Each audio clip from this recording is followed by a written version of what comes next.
안녕하세요. 텍스 살롱의 최 세무사입니다. 여기는 창원 공설운동장 뒤쪽에 있는 야외 공원입니다. 지금 주위에는 꽃들이 피어 있고 풀도 아주 연초록으로 잘 자라고 있습니다.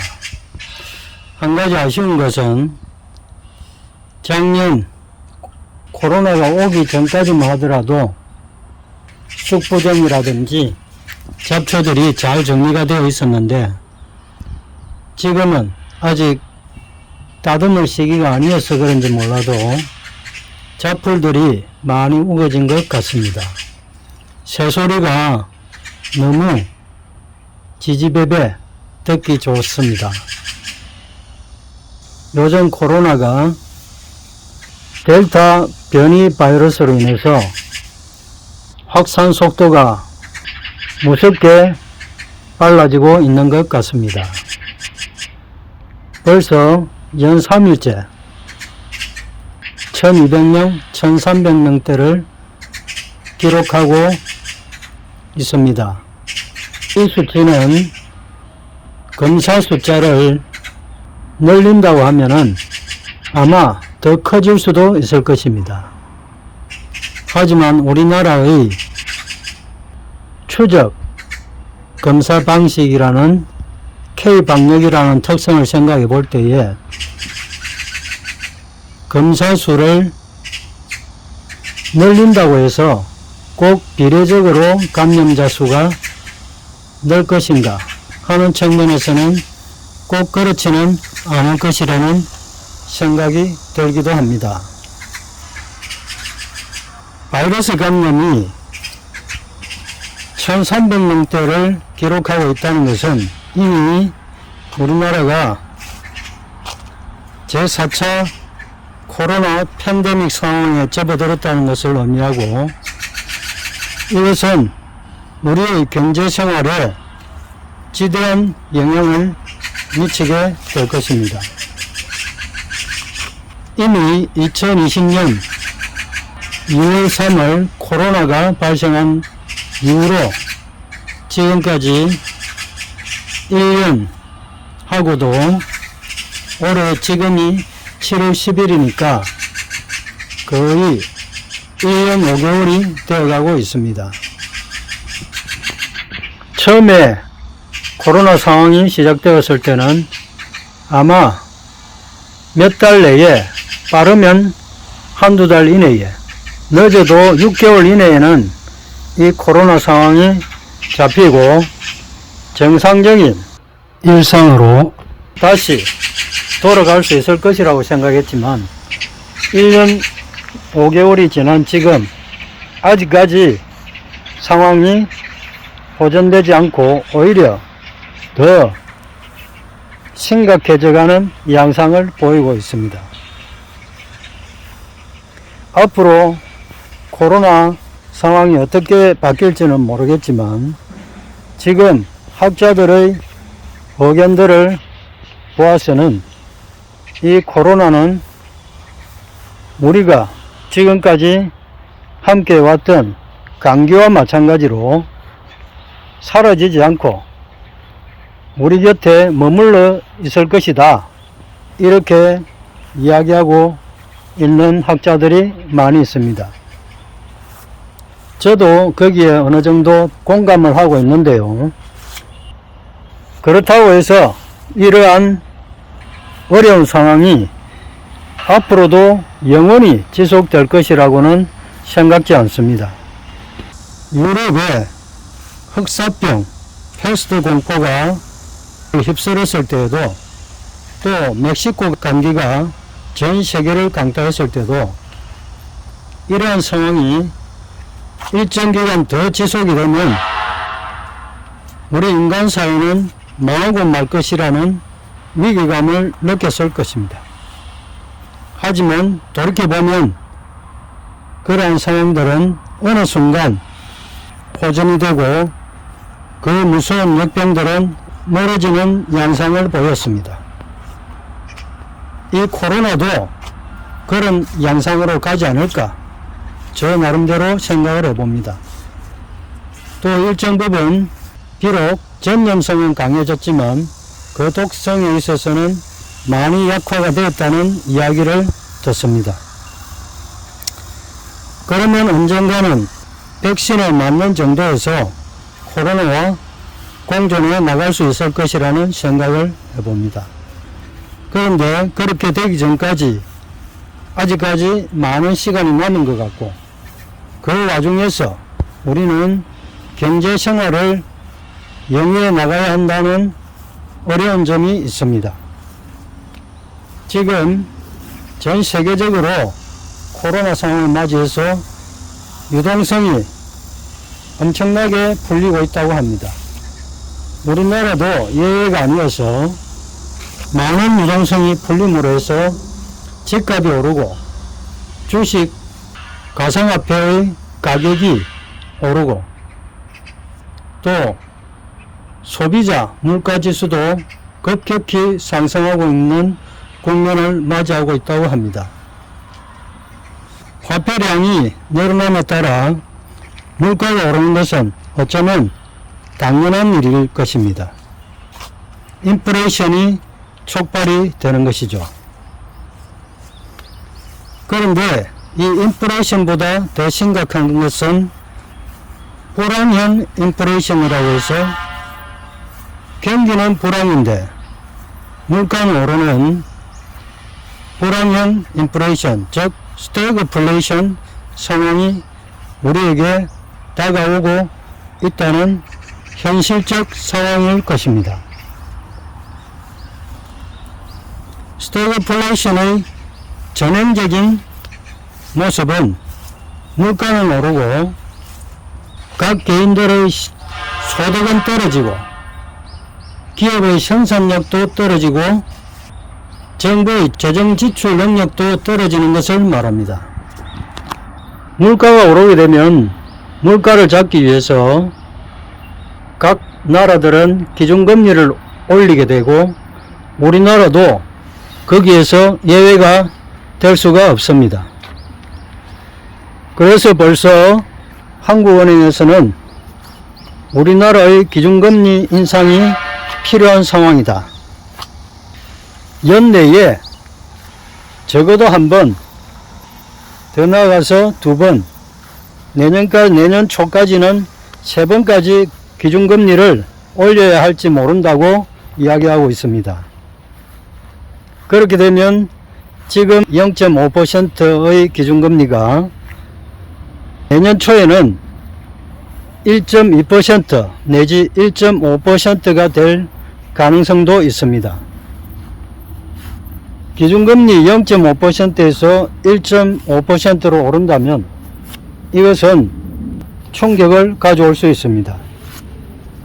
단순하게 기준금리는 1%가 오르는 것이지만 시중금리는 지렛대 효과에 의해서 훨씬 더 크게 나타나기 때문입니다. 예를 들어서 기준금리가 1% 오른다. 그러면 시중금리는 적어도 3%, 많으면 5% 이상까지 오를 수 있는 때문입니다. 그렇게 되면 차입을 해서 부동산, 주식, 가상화폐 등에 투자했던 사람들이 이자 부담, 원금 상환 등에 대한 큰 부담으로 가지고 있는 자산을 내다 팔 수밖에 없게 됩니다. 많은 사람들이 이런 상황에 처하게 되면 자산들이 시장으로 쏟아져 나오게 되고 결국 매수세는 사라지고 매도세가 시장을 지배하는 시장 붕괴 상황, 자산 가치의 대폭 하락 등의 상황에 맞게 됩니다. 그렇게 되면 채무자들은 지불 능력을 잃게 되고 결국은 외환위기, 국가경제 비상사태에 이르게 되는 것입니다. 우리가 흔히 2008년 외환위기를 이야기하면서 나라가 망한다는 것은 모라토리움을 선언하는 것이다, 이렇게 알고 있습니다. 그런데 제 생각은 조금 다릅니다. 지금에 와서 과연 외환위기만 경제를 망하게 하는 것인가 생각해 보면 바닥 경제의 몰락도 경제위기의 요인이고 상황이다, 이렇게 생각하고 있습니다. 코로나 팬데믹이 1년 5개월 이어지면서 자영업자, 영세기업들은 파산 위기에 봉착하고 있다고 합니다. 그리고 올해 9월까지 유예된 상환되어야 할 연기된 채무가 120조인가 150조에 이르고 있다고 합니다. 벌써 2차례에 걸쳐서 연기가 된 것인데요. 지금 경제 상황과 정치 상황을 보면은 이것이 다시 내년 3월까지 연기될 것으로 봅니다. 이런 문제들이 계속 누적이 되어 가고 있는데 조금씩 해소해주는 이자라도 상환하기 위해서 건실한 기업과 부실한 기업을 구별을 해서 구조조정의 단계를 밟도록 해야 더 큰 위험을 초래하는 것을 막을 수 있겠죠. 이런 상황 속에서 우리나라 가계, 기업, 정부, 모든 경제주체들의 채무 상환 능력이 급격히 떨어지고 있는 것이 아닌가 하는 걱정을 하게 됩니다. 어느 때보다 위험한 상황이 아닐까 싶기도 합니다.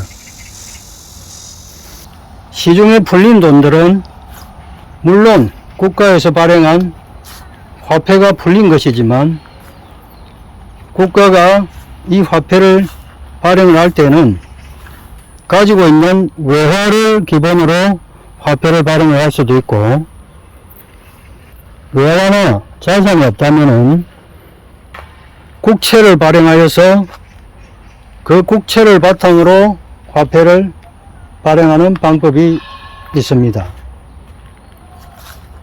그런 것들은 모두 국가가 부담하는 채무, 부채가 되는 것이죠. 지금 우리나라의 부채의 규모는 어마어마한 수준이라고 합니다. 이런 부채를 감당하기 위해서는 그만큼 경제의 규모가 확대되고 정부, 가계와 기업의 소득과 이익이 확대가 되어서 그 빚을 감당할 수 있는 수준이 되어야 하는데, 경제 상황이 스태그플레이션 상황으로 빠져들고 있다 보니 경제 규모가 축소되는 상황에서 그 부채를 감당할 능력은 오히려 줄어들고 있는 상황입니다. 지금 당장이라도 우리 경제, 수출, 내수 이런 경제 부문들이 활성화되어서 경제가 확대가 된다면 우리가 안고 있는 이런 부채가 문제가 되지 않겠지만 지금 상황이 그렇지 못하기 때문에 문제가 되는 것입니다. 어제 그제 달러 환율이 1150원대에 육박하고 있습니다. 작년 6월인가 달러 환율이 1230원까지 갔던 때가 있습니다. 거기에 비하면 아직까지 걱정할 정도가 아니다 이렇게 생각할지 모르지만, 평소에 달러 환율이 1110원대 초반에 있던 것을 감안하면 급격한 상승이라고 볼 수가 있습니다. 경제가 안정되었을 시기에는 환율이 이렇게 급격하게 오르지 않습니다. 그만큼 우리 경제가 취약성이 크고 불안하다는 증거이고, 또 사람들이 위기감을 느끼고 있기 때문에 달러에 대한 수요가 급증한 이유도 있을 것입니다. 지금 우리나라 수도권의 집값이 앞으로 1년 동안 계속 더 오를 것이라고 이야기하고 있습니다. 이미 오른 것만 해도 어마어마한데 집값이 도대체 어떻게 되려고 하는 것인지 걱정입니다. 만약에 이런 와중에 집에 투자를 해서 불로소득을 얻어봐야 되겠다. 지금 뛰어드는 것은 섣을 지고 불로 뛰어드는 위험한 행동이 아닌가 하는 생각을 해봅니다.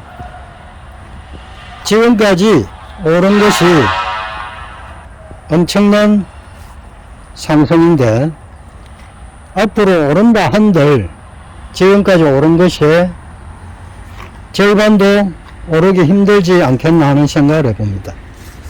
하지만 하락을 하기 시작하면 이러한 자산들을 팔 기회도 가지지 못한 채 급전직하 추락할 그런 가능성이 있습니다. 그렇게 되면 가지고 있던 자산이 반토막이 나고 4분의 1 토막이 나면서 그야말로 하우스푸어가 될 가능성도 큽니다. 어느 때보다 위험한 이런 경제 상황에서는 가지고 있는 자산이 있다면 적절한 포트폴리오를 구성하면서 과도한 자산 투자는 피하는 것이 어떨까 하는 제 나름의 생각을 가져봅니다. 물론 안전자산, 위험회피자산인 자산이 무엇인가에 대해서 조금 더 관심을 가지시고 기본적으로 달러에 대한 보유는 일정 부분 필요하지 않는가 하는 생각을 해봅니다. 앞으로의 1년, 2년 굉장히 중요한 시기가 아닌가 생각을 해봅니다.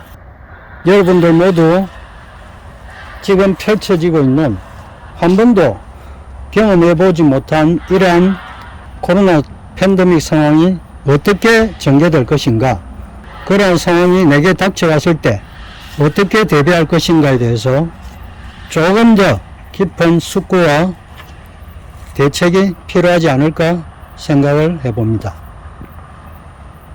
오늘은 토요일 아침 산보를 나와서 제가 가지고 있는 현 경제 상황에 대한 생각을 말씀드려 보았습니다. 감사합니다.